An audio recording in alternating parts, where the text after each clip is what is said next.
We're very happy, and we're very eager to help. We know that you have a crime problem, a terrorism problem that you need help with.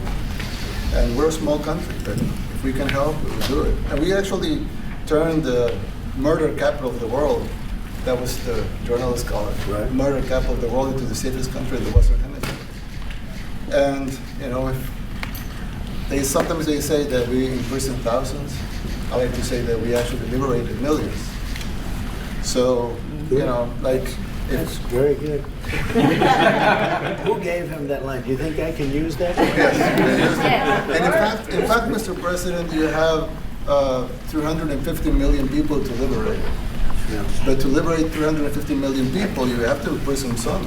That's the way it works, right? You cannot just free the criminals and think crime is going to go down magically. You have to imprison them so you can liberate 350 million Americans that are asking for the end of crime and the end of terrorism. And it can be done. I mean, you're doing it already.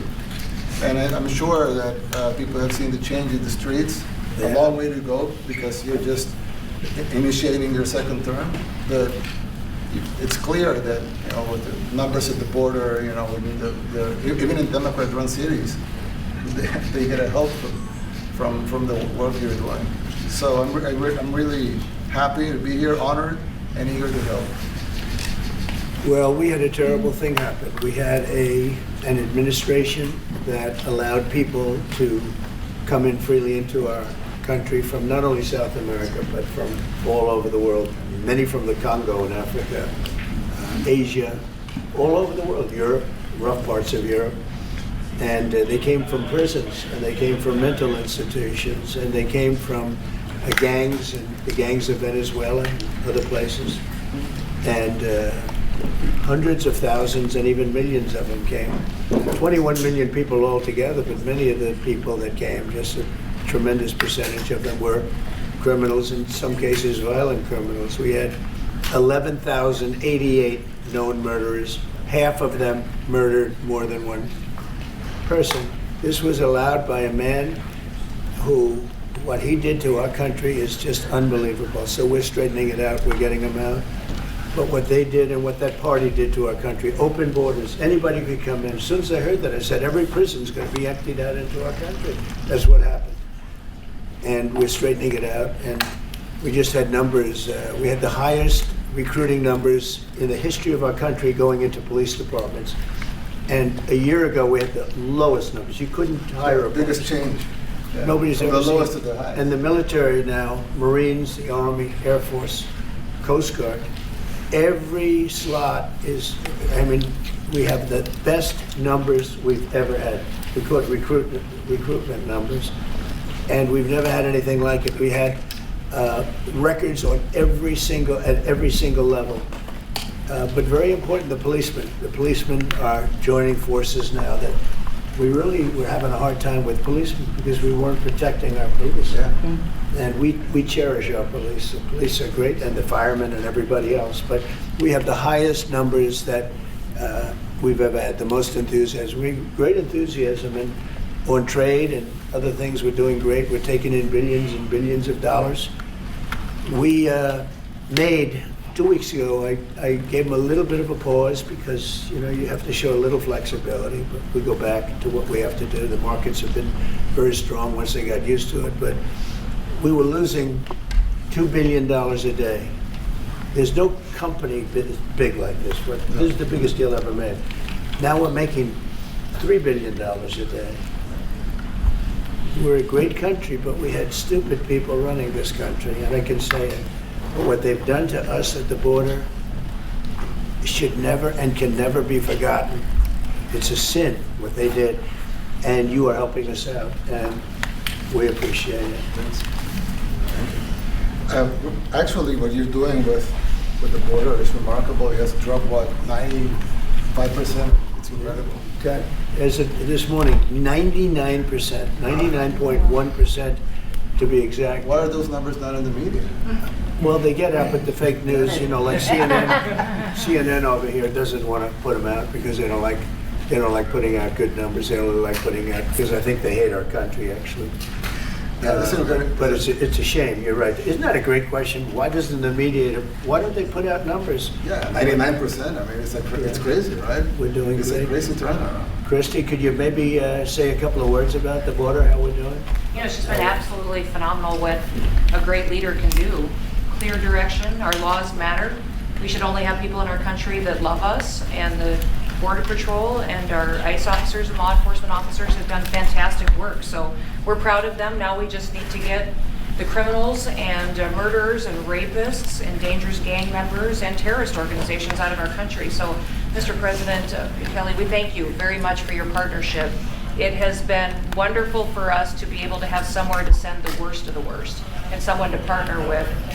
And we'd like to continue that partnership because it's been a powerful message of consequences. Mr. President, you wanted people to know that there was consequences if you break our laws and harm our people and endanger families. And this is a clear consequence for the worst of the worst, that we have somewhere to put them. Thank you very much. Yeah, we even had this gang member from Venezuela, one of the ones you sent, and we interviewed him just to get some information, etc. from them. And he said, oh, well, I got arrested 6 times, but they released me the 6 times, so I should be released again. And then he said, well, what was the last thing you do? And he said, well, I shot a cop in the leg, but I didn't kill him. I just shot him in the leg. And we're like, this guy was arrested 6 times here in the United States, 6 times. He was released 6 times.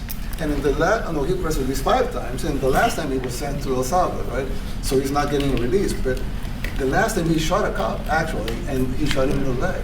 So these are, like you said, there's something broken. It's the liberal establishment, but they're not running things anymore in this country, and we're run by, and I don't say conservative, I don't say anything, we're run by people with great common sense. Yeah, common sense. Because it's all common sense. It's not liberal conservative. It's common sense. Exactly. And, do you allow men to play in women's sports? Do you allow men to box your women and box? Because I know you have a lot of boxing. That's violence. That's abuse of a violence woman. against women. It's abuse of a Totally. woman. But we have people that fight to the death because they think men should be able to play in women's sports. And some of those sports, it wouldn't matter much. But it still matters. But some of them are very dangerous for women. Some years ago, I said a decade ago or so, women rights movements were pressuring so that we enacted specific laws to avoid men abusing women. And I think those laws were great because there were a lot of men abusing women. But now some of the same people are trying to backtrack on that and actually trying to make new laws allowing men to abuse women in sport. So actually, that doesn't make sense. It doesn't make sense. It's crazy. They have weightlifting records, right? Yeah. A woman gets up, lifts weights, she's incredible. A guy gets up and beats her by 100 pounds. What are you going to do? A record that hadn't been broken in 18 years. They put on an ounce, quarter of an ounce, eighth of an ounce for 18 years. Now they have a guy come up, ping. The whole thing is crazy. But they continue to fight. And I don't like talking about it because I want to save it for just before the next election. I say to my people, don't even talk about it because they'll change. And but I watched this morning, there was a congressman fighting to the death for men to play against women in sports. And you say to yourself, why? What are they doing, right? What are they doing? But your country's not too big in that. No, of course not. We're big in protecting women. Good. That's right. It's a very important form of protection, too. And as you can see, most of my cabinet are women, so. That's impressive. Yeah. That's why you and run they're it. not DEI hires or anything. They They're can just be. great at what they do. Right? That's right. This is very impressive. Yeah, This is a first. We've had women, but we've never had 3 of them right here. That's 4 and 3 men. Look who we have. You guys feel a little bit mistreated? That's good. I like it. Well, we've been advanced. I've been very advanced in that regard too. We have Pam, who's been so fantastic. Christy, and the most powerful woman they say anywhere. I know, in the world. exactly. They're all afraid of her. Susie Wells. They say, oh, she's tough. Yeah. Most powerful woman in the world, according to magazines. What do I know? Yes. But I think she probably is. Yeah, she probably is. Yeah, she probably is. Congratulations. And you know Stephen has done such a great job. Thank you, sir. We have great He's people. very famous too. But we love working with him. He really lets them have it, right? Yeah, exactly. There's no games. No. It's very good. He knows. Do you have any questions, please? President Trump, Go, let's not start with CNN because they're just so Mr. President. wrong. Yeah, please. Yeah, thank you, Mr. President. You repeatedly mentioned last night that Russia's attack on Ukraine was a mistake. What is the exact mistake? And have you given Putin a deadline to actually move toward a ceasefire? The mistake was letting the war happen. If Biden were competent, and if Zelensky were competent, and I don't know that he is. We had a rough session with this guy over here. He just kept asking for more and more. That war should have never been allowed to happen. That war, I went 4 years and Putin wouldn't even bring it up. And as soon as the election was rigged and I wasn't here, that war started. There was no way that war should have been allowed to happen. And Biden should have stopped it. And you take a look at Putin. I'm not saying anybody's an angel. But I will tell you, I went 4 years and it wasn't even a question. He would never, and I told him, don't do it. You're not going to do it. And it was the apple of his eye, but there was no way that he would have done it. All you had to do is lower oil prices. If you lowered oil prices, Biden kept the prices so high because he made it impossible to get it. If you lowered oil prices, you would have never had the war. But you wouldn't have had it with me anyway. That war would have never happened. And I think it's a great abuse.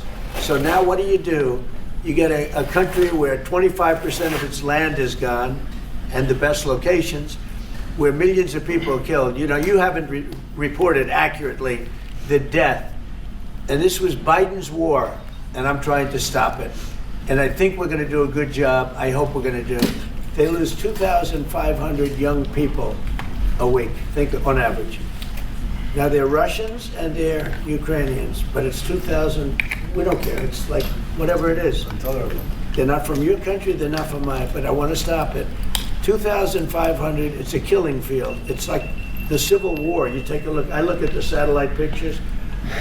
This should not be happening in our time. Of course, our time can be pretty violent, as we know. But that's a war that should have never been allowed to start. And Biden could have stopped it, and Zelensky could have stopped it, and Putin should have never started it. Everybody's to blame. Have you spoken to President Zelensky, sir, about his offer to purchase more Patriot missile batteries? Oh, I don't know. He's always looking to purchase missiles. You know, he's against. Listen, when you start a war, you got to know that you can win the war. Right? You don't start a war against somebody that's 20 times your size, and then hope that people give you some missiles. If we didn't give them what we gave, remember, I gave them javelins. That's how they won their first big battle with the tanks that got stuck in the mud, and they took them out with javelins. They have an expression that Obama at the time, Obama gave them sheets and Trump gave them javelins. But just something that should have never happened. It's a really shame. The towns are destroyed. Towns and cities are, largely destroyed. They have the spires, the beautiful spires that go up. They say that we're the most beautiful in the world in Ukraine for whatever reason, but the most beautiful in the world, they're mostly laying on their side, shattered and broken. And most importantly, you have millions of people dead. Millions of people dead because of 3 people. I would say 3 people. Let's say Putin, number 1, but let's say Biden, who had no idea what the hell he was doing, number 2, and Zelensky. And all I can do is try and stop it. That's all I want to do. I want to stop the killing. And I think we're doing well in that regard. I think you'll have some very good proposals very soon. Last question, sir. Have you attributed a motive, sir?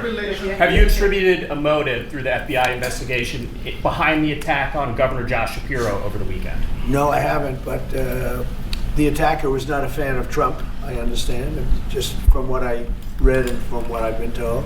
The attacker basically wasn't a fan of anybody. It's probably just a whack job. And certainly a thing like that cannot be allowed to happen.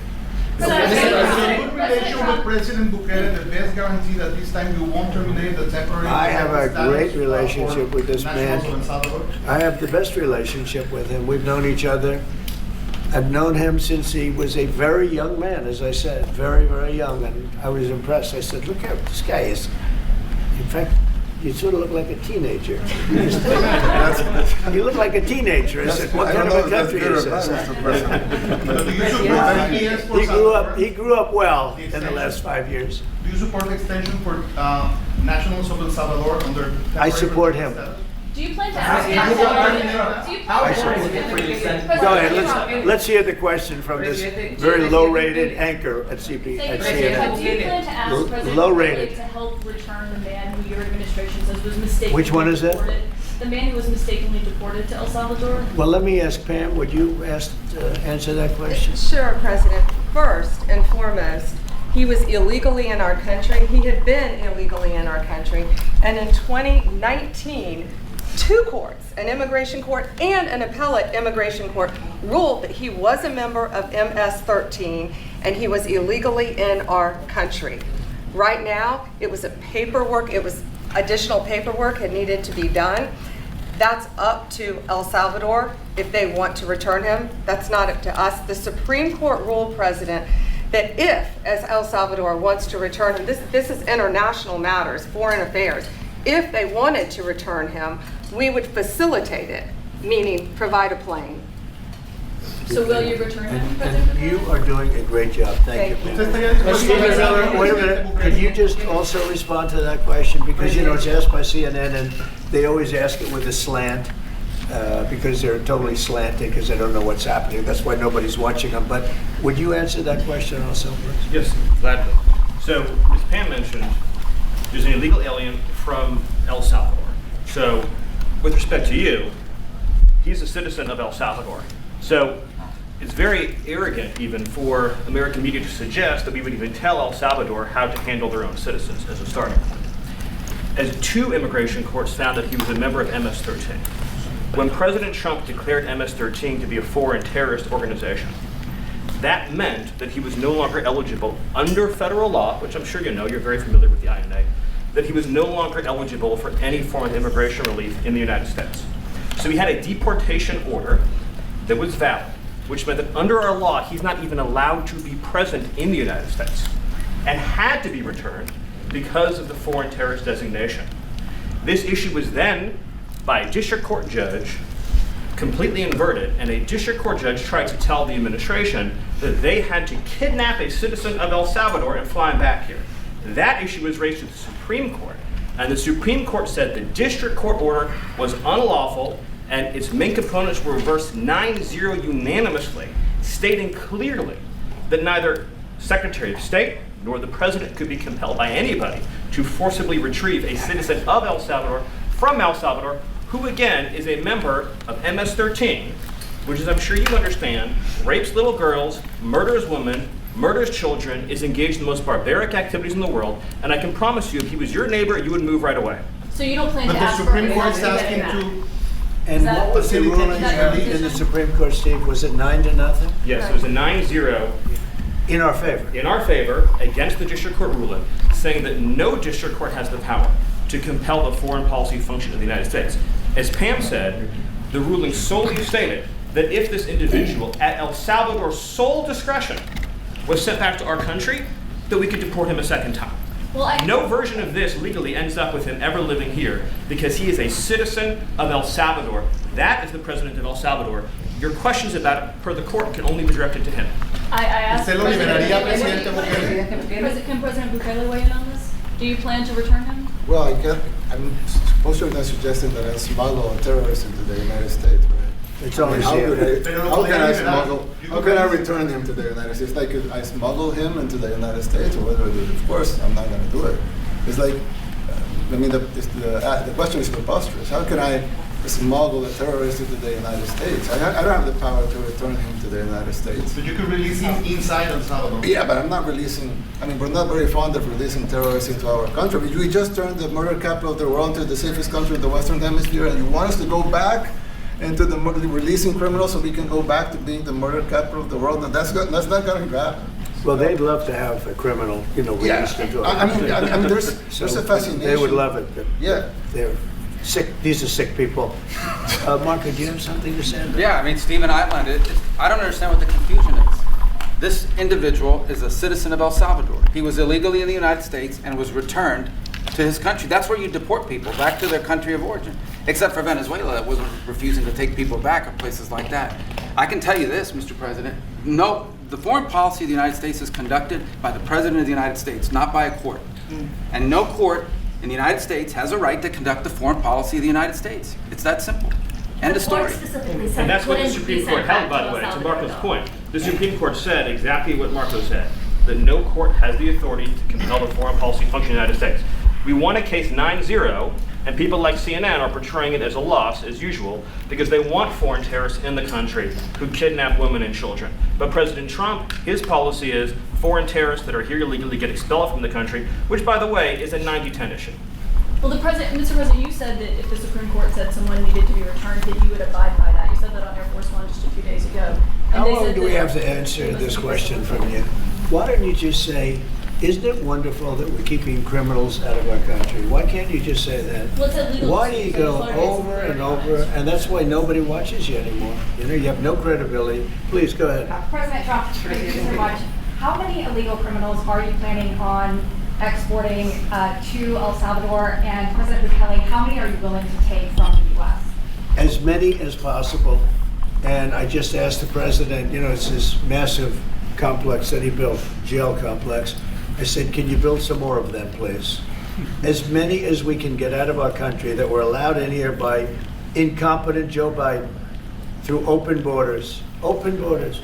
You probably hear open borders and you can't even understand it because nobody can understand it. Nobody smart or with common sense can understand it. So we have millions of people that should not be in this country that are dangerous.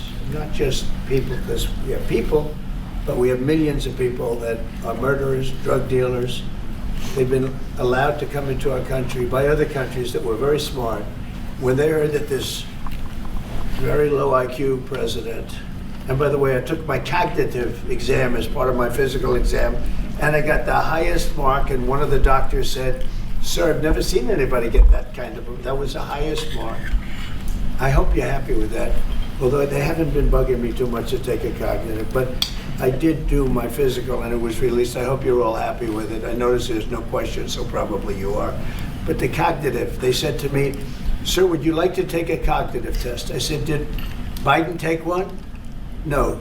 Did anybody take one? No, not too many people took them. I said, what about Obama? Did he take one? No, he didn't take one either. I said, let me be the only one to take one.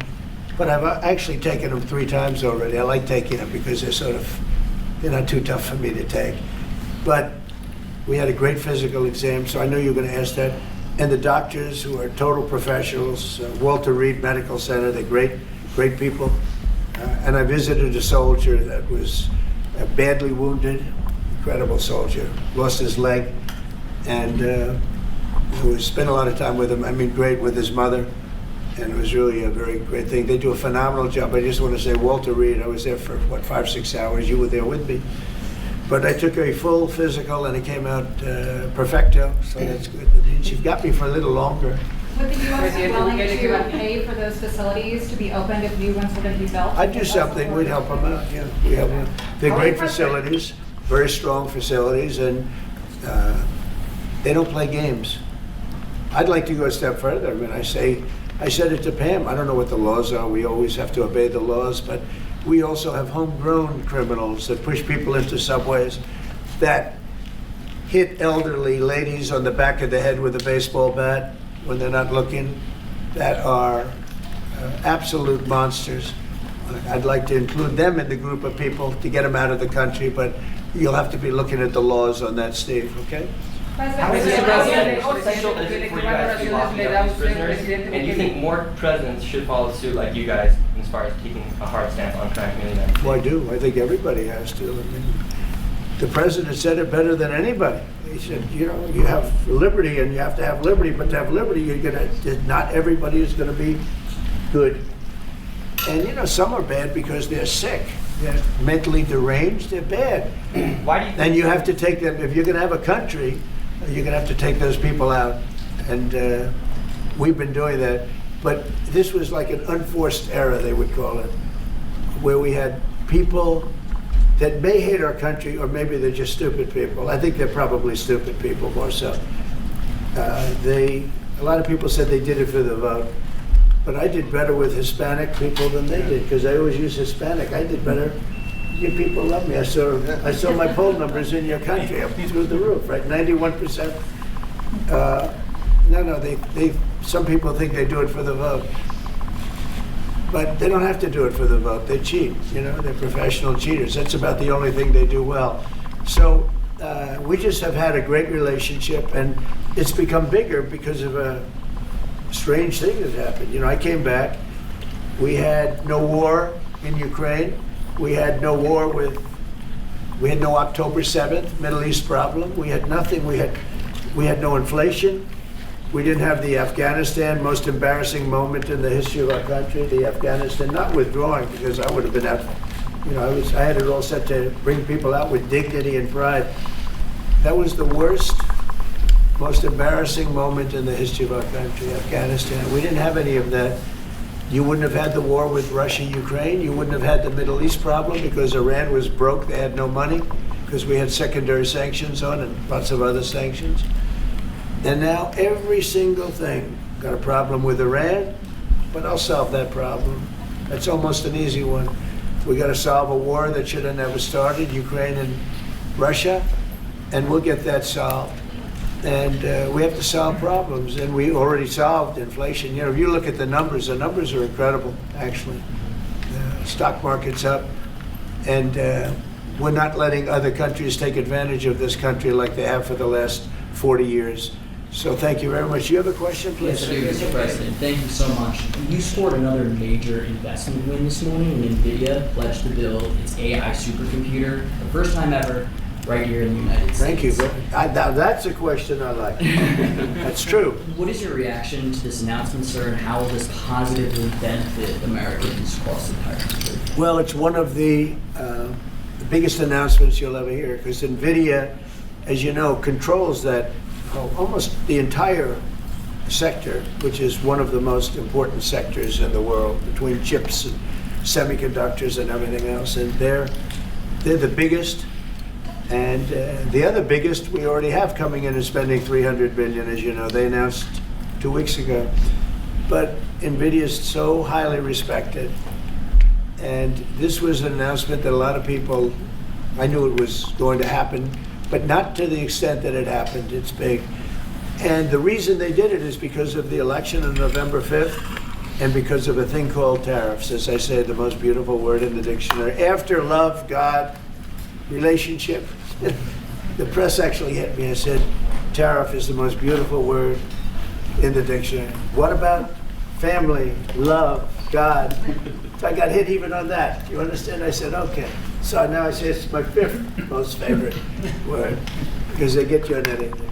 But that NVIDIA, it's one of the great companies of the world, modern, super modern companies, controls segments that nobody, sort of controls the world in a sense, and they're coming in here in the biggest way with hundreds of billions of dollars. Not like millions of dollars, hundreds of billions of dollars, and I'm honored by it. And I want to thank Jensen and all of the people that we deal with. They're great people, they're brilliant people. And without tariffs, they wouldn't be doing it. Thank you very much. Are you considering additional sanctions against Russia after their latest attack? And do you have an update on the rate and when you might announce semiconductor? Well, I already have sanctions on Russia. I put them there. If you remember, Nord Stream 2, that's the big pipeline that goes through Europe. I stopped it. That's Russia's pipeline, the largest pipeline, I think, in the world, goes to Germany. And I stopped it. And when Biden came in, he approved it. And then they say, oh, I'm friendly with Russia. No.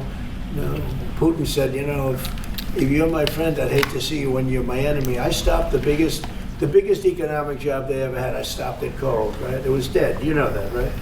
And Biden came in and he immediately approved it. What was that all about? Sanctions, sir? And it's a pipeline that takes care of a lot of the needs. Now, it's It was a very controversial thing, but I stopped it, and Biden approved it. Question? On tariffs? No, do not have an you. update? Not Sir, on tariffs. Go ahead. Potentially pharmaceuticals, What? semiconductor tariffs, and potentially pharmaceuticals. Pharmaceuticals, we're going to do. We don't make our own drugs, our own pharmaceuticals. We don't make our own drugs anymore. The drug companies are in Ireland, and they're in lots of other places, China. And all I have to do is impose a tariff. The more, the faster they move in. The higher the tariff, it's very serious. It's inversely proportional. The higher the tariff, the faster they come. And yeah, we're going to be doing that. That's going to be like we have on cars. We have, as you know, a 25% tariff on cars. We have a 25% tariff on steel and aluminum. And that's what that category fits right now. Do you have a percentage in mind and a timeline? I have a timeline, yeah, not too distant future. And we're doing it because we want to make our own drugs. We're doing it because we want to make our own steel and aluminum, lumber, other things. And they're all coming in. We have record numbers, $7 trillion. Since I announced, like a month and a half ago, since I came in, we have over $7 trillion being invested in the country. We didn't have $1 trillion. We didn't have $500 billion with some of these guys. I didn't know what the hell they were doing. So we have the largest investment that we've ever heard of, and we're only 2 months in. And that'll continue at levels that you've never seen before. That's what's going to happen.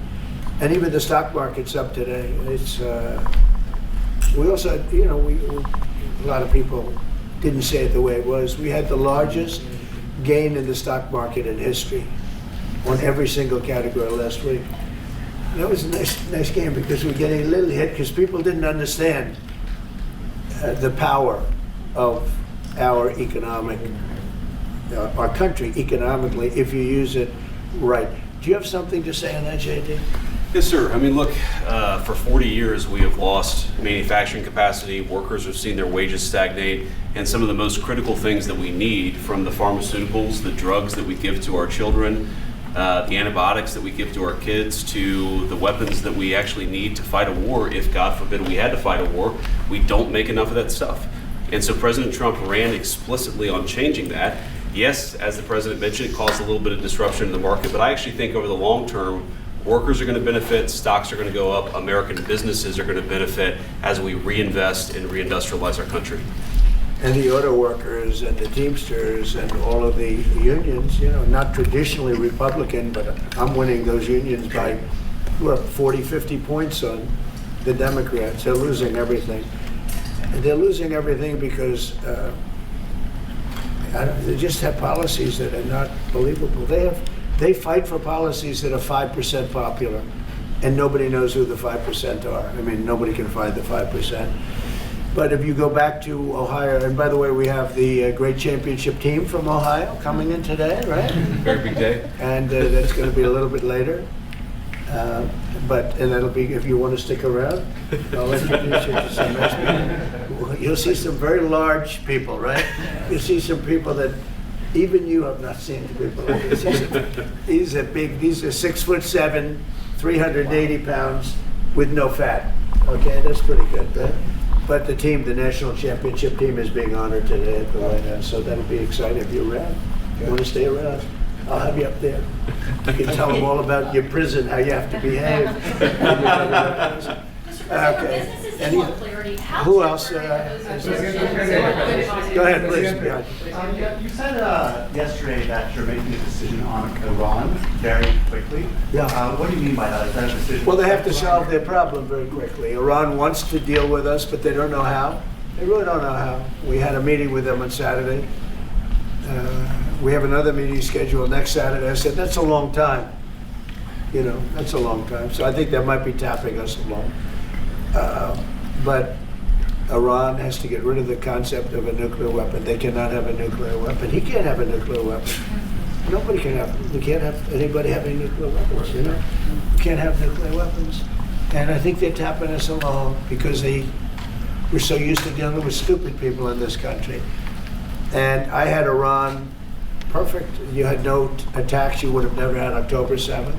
in Israel, the attack by Hamas, because Iran was broke. They were stone cold broke when I was president, and I don't want to do that. I want them to be a rich, great nation. The only thing is, one thing, simple, it's really simple, they can't have a nuclear weapon. And they got to go fast, because they're fairly close to having one, and they're not going to have one. And if we have to do something very harsh, we'll do it. And I'm not doing it for us, I'm doing it for the world. And these are radicalized people, and they cannot have a nuclear weapon. Does that include a potential strike on Iranian nuclear facilities? Of course it does. And just a follow-up question, a clarification.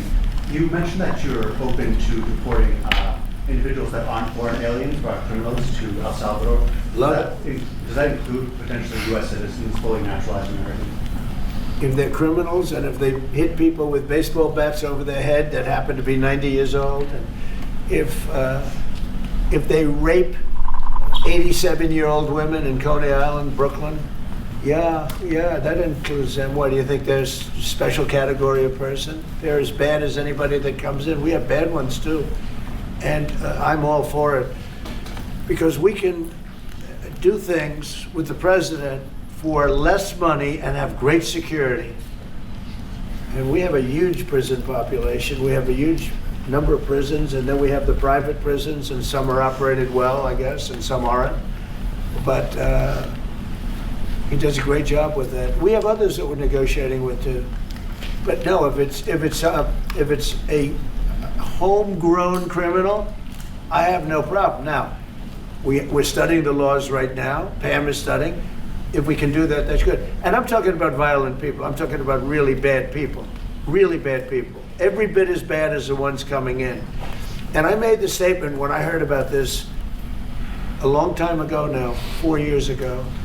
When I heard that this guy was having open borders, I said every single criminal from all over the world is going to be dumped into our country. And that's what happened. The jails of the Congo were emptied out. The jails of Venezuela were emptied out. And you know what happened? Their crime went way down. But now Venezuela has other problems. You know what the problem is? They have no money. Yeah. Because I shut off their oil, and we put secondary tariffs because they're not doing what's right over there. They know what to do. We spoke to them. I spoke to them. They know what to do. But they have no money. Venezuela has no money. But Iran had no money. And Iran behaved so beautifully. And then Biden took all those secondary tariffs and tariffs on.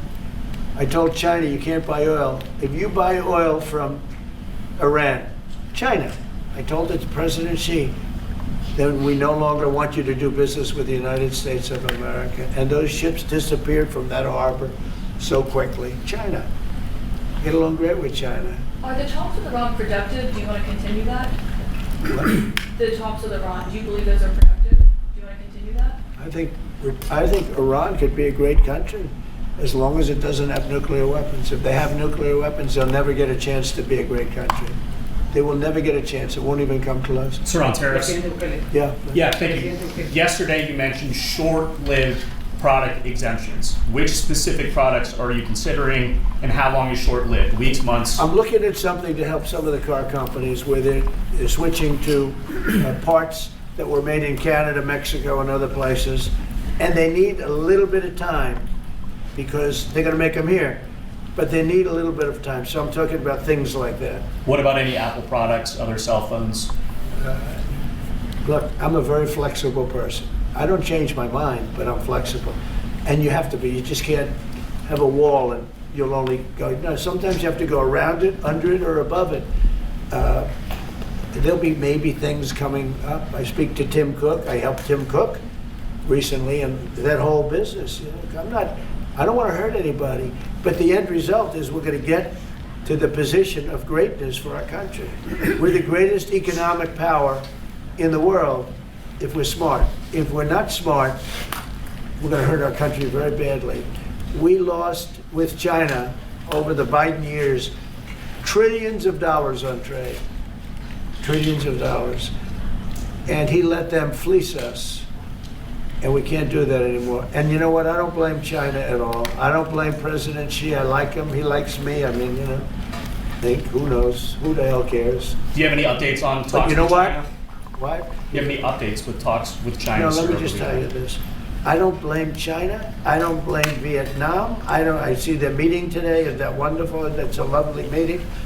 They're meeting, like trying to figure out how do we screw the United States of America.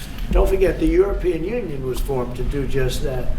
The European Union was formed to hurt the United States and on trade. And they get us on NATO because they don't pay their bills. But now, since I got involved, they have been paying their bills. I took in over $600 billion for NATO. Nobody took in anything. I mean, they were all delinquent. They had 8 nations out of 28 paid their bills. The rest of them were way delinquent. And I said, if you don't pay your bills, we're not going to protect you anymore. And the money poured in over 600.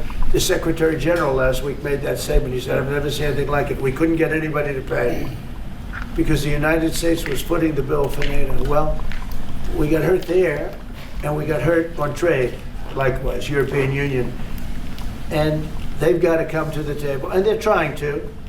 They're trying to. But the European Union has taken terrible advantage. They don't take our food products. They don't take our cars. We have millions of their cars, BMW, Volkswagen, Mercedes-Benz, many others. They come in by the millions. They don't take, there are no Chevrolets in Munich, I can tell you that. I said to Angela Merkel when she was there, as she was letting millions of people infiltrate Germany, which was not so good from, we would call them illegal immigrants, but she made them legal. But I said to her, and I got along with her very well, I said, how many Chevrolets do we have in Munich or Frankfurt? Why, none, Donald, none. I said, you're right. And yet we take in millions and millions of cars. No, those days are over.